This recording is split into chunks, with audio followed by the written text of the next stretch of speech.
अस्सलाम वालेकुम नाज़रीन और हज़रात, मैं हूँ अलीशा अराबा और आप देख रहे हैं तस्नीम टीवी। जनूबी हिंदुस्तान में सल्तनत मैसूर के सुल्तान हैदर अली और हकीकी हुक्मरान थे। आज शख्सियत हिंद में हम इन्हीं हुक्मरान के किस्से को जाहिर करेंगे और साथ में जानेंगे आपकी जिंदगी के तमाम सवाने को और हिंद में आपकी पैरवी को। तो देखते हैं ये खास रिपोर्ट आज, जिसमें हम बयान करेंगे हैदर अली सुल्तान के बारे में कि कैसे वो सुल्तान बने और क्या हुआ था उस वक्त जब अंग्रेजों से आपने दरख्वास्त की थी। हैदर अली खान के तौर पर पैदा हुए उन्होंने अपने आप को एक सिपाही के तौर पर मुमताज़ किया। बलाखिर मैसूर के हुक्मरानों की तवज्जो मबजूल कराई कि कमांडर इन चीफ के ओहदे पर दौम तक पहुंचकर वो मैसूर हुकूमत पर गलबा हासिल करने के लिए आए। वो 1761 तक वज़ीर आला के तौर पर मैसूर के असल हुक्मरान बन गए। अगरचे नाख्वाइंदा हैदर अली ने फ्रांसीसियों के साथ इत्तेहाद किया और अपने तोपखाना और हथियारों को बढ़ाने में फ्रांसीसी कारकुनों की खदमात को इस्तेमाल किया। उनके मैसूर की हुक्मरानी उसके पड़ोस के साथ मतवार जंग और उसके इलाकों में बगावत की खुसूसियत थी। ये उस वक्त के लिए कोई गैर मामूली बात नहीं थी, क्योंकि उस वक्त बरसगीर पाक और हिंद का बेशतर हिस्सा हंगामा आराई का शिकार था। उसने अपने बड़े बेटे टीपू सुल्तान को छोड़ा, जो शुमाल में दरियाए कृष्णा, मशरक में मशरकी घाट और मगरिब में बहिरा अरब से मुतसल एक वसी सल्तनत है। हैदर अली की पैदाइश की सही तारीख यकीनी तौर पर मालूम नहीं है। वो ईमान मोहम्मद और लाल बाई के यहाँ पैदा हुए। हालांकि इस बात की तस्दीक नहीं हो सकी है कि आया लाल बाई दरअसल उनकी वालिदा का नाम था। मुख्तलिफ तारीखी माखुज़ उनकी पैदाइश की तारीख 1717 और 1722 के दरमियान बताई जाती है।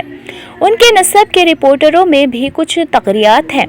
कुछ अकाउंट्स के मुतालिक उनके दादा का सिलसिला उनके नस्ब का पता लगाते हुए बगदाद से निकलता है, जबकि एक और उनका नस्ब मौजूद अफगानिस्तान के इलाके या पंजाब से मिलता है। तीसरे बयान में जो इसके फ्रांसीसी फौजी अफसरों में से एक ने लिखा है कि हैदर ने खुद को कुरैश के अरब बनी हाशिम कबीला मोहम्मद से ताल्लुक़ का दावा किया है।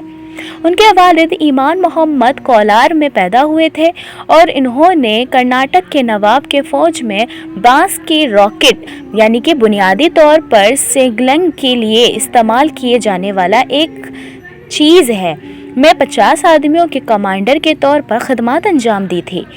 ईमान मोहम्मद बिलाखिर सल्तनत मैसूर के राजों की खिदमत में दाखिल हुए, जहां वो एक ताकतवर फौजी कमांडर बन गए थे। उन्होंने बैडिस्कोट को जागीर यानी कि ज़मीन की जो ग्रांट के तौर पर नवाजा, जहां उनके बाद उसने नायब के तौर पर खिदमत अंजाम की। हैदर अली कोलार जिले में पैदा हुए। वो ईमान मोहम्मद के 5वें बेटे थे और दूसरा उनकी तीसरी बीवी से थे। उनके इब्तदाई साल अच्छी तरह से दस्तावेजी नहीं है।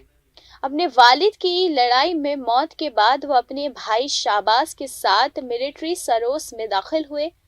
आरकोट के हुक्मरानों के तहत कई साल खदमत करने के बाद वो श्रीनगर पटामी आए, जहां हैदर के चचा ने खदमत की। उन्होंने उनका तारुफ कृष्ण राजा दौम के दलवाई और वजीर आला जो थे फौजी रहनुमा और मजाजी हुक्मरान, इन तमाम ओहदों से वो नवाजे जा चुके थे, जो अहम वजारती ओहदों पर भी फाइज थे। हैदर और उनके भाई दोनों मैसूर की फौज में कमांडी में मौजूद हो गए थे। हैदर ने शाहबाज के मातहत 100 घुड़सवार और 2000 पैदा फौज की कमांड की थी। तो देखते हैं इस प्रोग्राम में कि किस तरह से मराठों के खिलाफ जब आप जंग के लिए अंग्रेजों से मदद की तलब कर रहे थे, तो क्या अंग्रेजों ने उनकी मदद के लिए हामिल की या फिर उन्हें ज़ाहिरी तौर पे मना कर दिया था।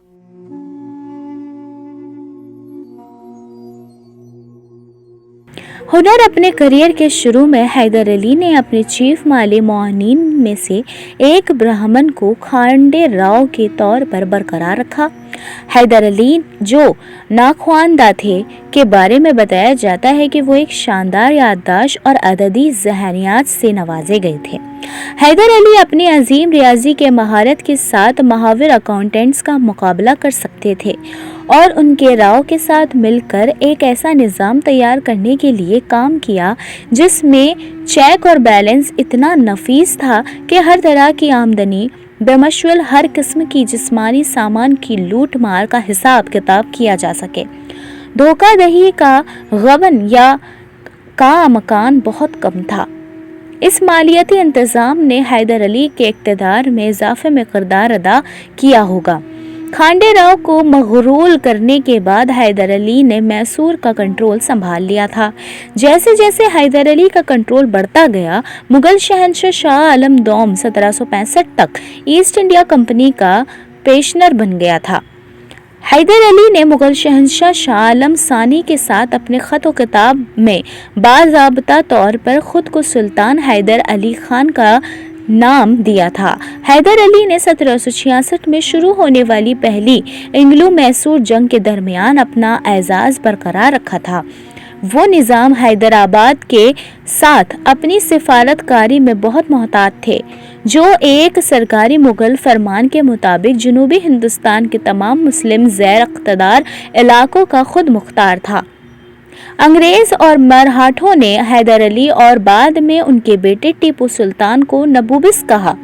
بکسر کی جنگ میں بعد انگریزوں کے ہیکٹر منرو کی قیادت میں شاہ عالم دوم نوابوں اور میسور کے خلاف مراٹھا کانفیڈریسی کی حمایت کرنے کا فیصلہ کیا۔ جیسے جیسے میسور اور پیشوا کے درمیان اقتدار کی کشمکش جاری رہی، اس میں جلد ہی برطانوی اور دیگر یورپی تجارتی کمپنیاں شامل ہونے لگی تھیں۔ خود فرانسیسیوں کا ایک سابق اتحادی ہونے کے ناطے حیدر علی کو مراٹھوں کے خلاف انگریزوں کی حمایت کی توقع تھی، لیکن اس طرح کی حمایت کبھی حاصل نہیں ہوئی تھی۔ 1766 میں میسور حیدرآباد کے نظام اور ایسٹ انڈیا کمپنی کے درمیان علاقائی اور صرافتی تنازعات کی طرف سے متوجہ ہونا شروع ہوا، جو اس وقت تک مشرقی ہندوستانی ساحل پر غالب یورپی طاقت بن چکی تھی۔ نظام نے کمپنی کو شمالی سرکاروں پر کنٹرول حاصل کرنے کی کوششوں سے ہٹانے کی کوشش کرتے ہوئے حیدر علی کو کرناٹک پر حملہ کرنے کی کوشش کی۔ کمپنی کے نمائندوں نے حیدر علی سے بھی اپیل کی، لیکن انہوں نے انکار کر دیا تھا۔ حیدر اس یقین کے ساتھ مراٹھوں کے ساتھ تنازع میں انگریزوں کی طرف سے اس کی حمایت کی جائے گی، اس نے مراٹھا اور میسور کے علاقوں کے درمیان سرحدوں پر چھوٹی ریاستوں سے خراج تحسین کی ادائیگی کا مطالبہ کرنا شروع کر دیا اور مراٹھوں کی طرف سے مانگے گئے خراج ادا کرنے سے انکار کر دیا۔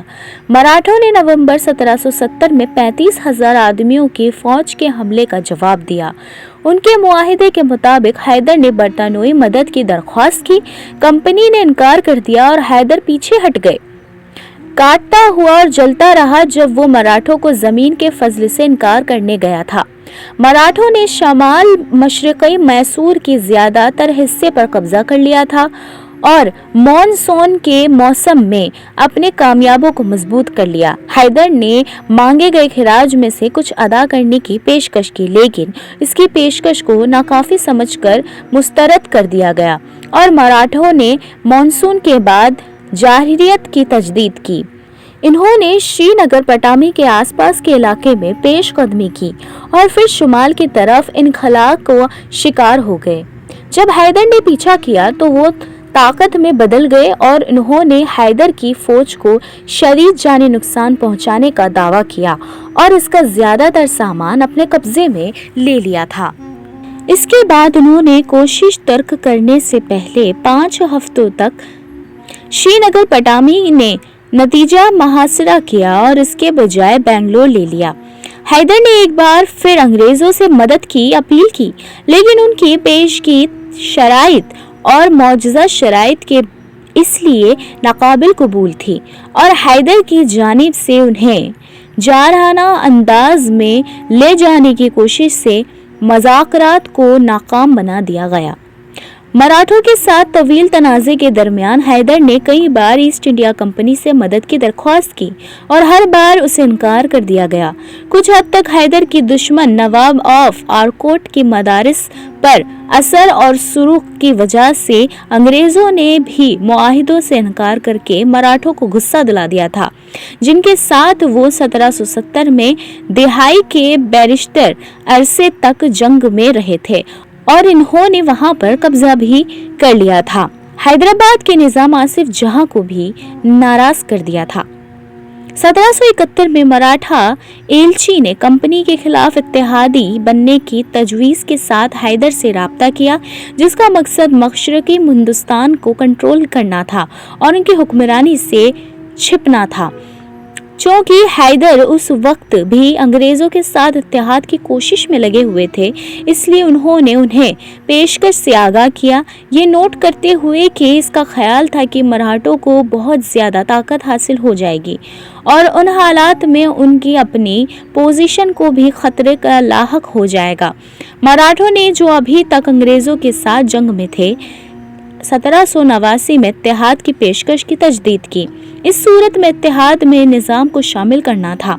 हैदर, जो कि अपनी पीठ को पुरकंसीर के मर्ज में मुब्तला हो गए थे, 6 दिसंबर 1782 को अपने कैंप में इंतकाल कर गए थे। कुछ दूसरे अकाउंट्स और 7 सितंबर 1782 के तौर पर दर्ज करते हैं और फारसी ज़बान में कुछ तारीखी बयानात हिजरी यकम मुहर्रम 1197 के तारीखों में इसकी मौत को दर्ज करते हैं। इस्लामी कैलेंडर में 4 मुहर्रम 1197 तक रिकॉर्ड शुदा तारीखों में फ़र्क कमरी कैलेंडर और आसपास की रियासतों में चांद देखने में फ़र्क की वजह से हो सकता है।